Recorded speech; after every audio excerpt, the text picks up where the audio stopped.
Hello everybody out there in YouTube land. Welcome to another Dark Avengers comic book review. For me, I just did the last episode.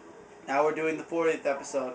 Yet again another milestone, 10 more episodes till I'm halfway to 100 episodes reviewing comics. Loving every second of reviewing the things I love the most. I hope you all are enjoying all of my comic reviews as much as I enjoy doing them.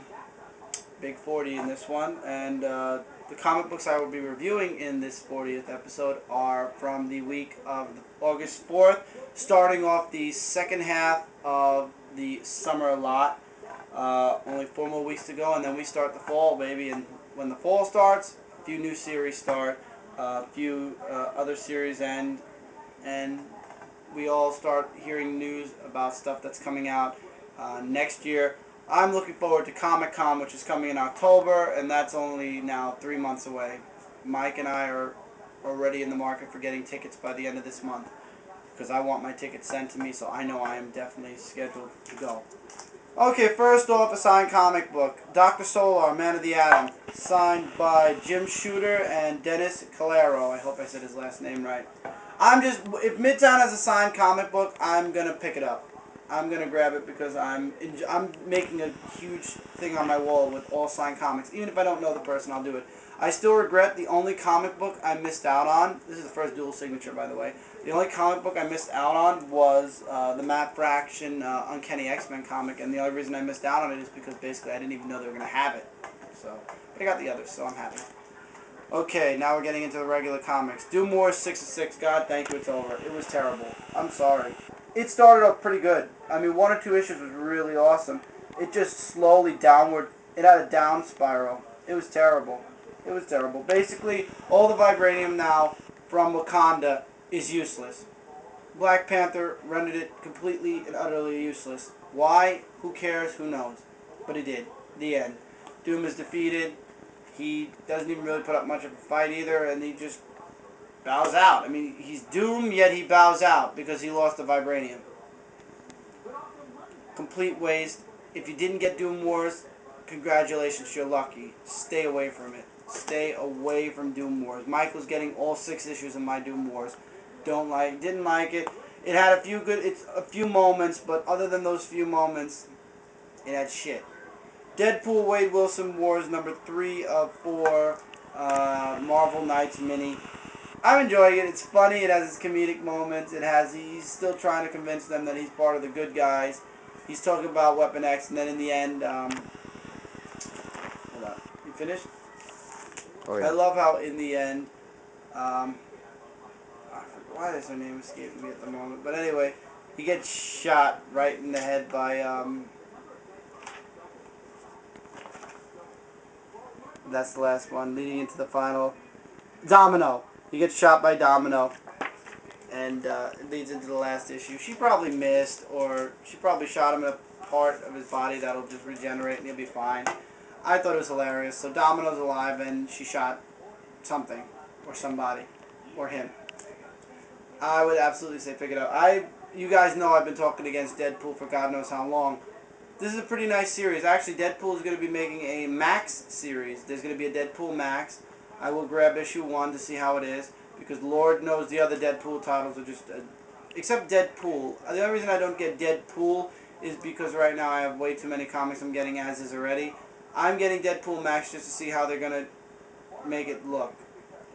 Yeah. After that, I'm probably going to stop, unless it's really, really good and it makes me want to stay. We'll see. Speaking of something that's not really good and making me not want to stay, Amazing Spider-Man 639, continuing with the story arc of Omit. I'll be honest, the ending kind of confused me. Mary Jane and him were talking about when they broke up. They had broken up, they didn't get married. Then they got back together and were talking about kids. And it's like, okay. And then they went to the Aunt May part where she had gotten shot because Spidey had revealed who he was, which I don't understand, because if they did omit, how did the whole Civil War thing still go? It confuses you. It really does. And then Pete's like, wait, what's going on? And he's remembering saving Aunt May's life, leading into the next issue. So Pete has a ... question mark moment, and I think all the readers have a ... question mark moment. There have been talks. It's been on the internet too that Omit's gonna change something. I don't know if they're gonna break Mephisto's little spell thing, or if Mary Jane and him are gonna somehow start dating again. But I'm being honest. The only way to fix Brand New Day is to, thank God it's over. But the best way to get rid of that is just somehow fuck, if you really think about it. I agree from Pete's Basement, by the way. Check out petesbasement.com. Awesome reviewers. I didn't say it in the last comic review, but I'm saying it in this one, 40th issue. Fucking awesome 40 issues later, episodes later. But check out Pete's Basement. Awesome website. Great people. I talk to Pete from time to time. Awesome guy. Anyway, I agree with Pete when he says, if you really think about it, the bad guy won. Because ever since Brand New Day, Spider-Man's life has been changed. He's no longer married to the love of his life. So Mephisto wins. That's fucked up. Comic books are supposed to teach the bad guys always lose and the good guys always win. It's been 5 years. It's time for the bad guy to lose. Get rid of this Brand New Day shit. Bring Peter Parker and Mary Jane back together and just put Spider-Man back to the way it was, because this is shit. And it's going to be bi-weekly soon? Oh, great.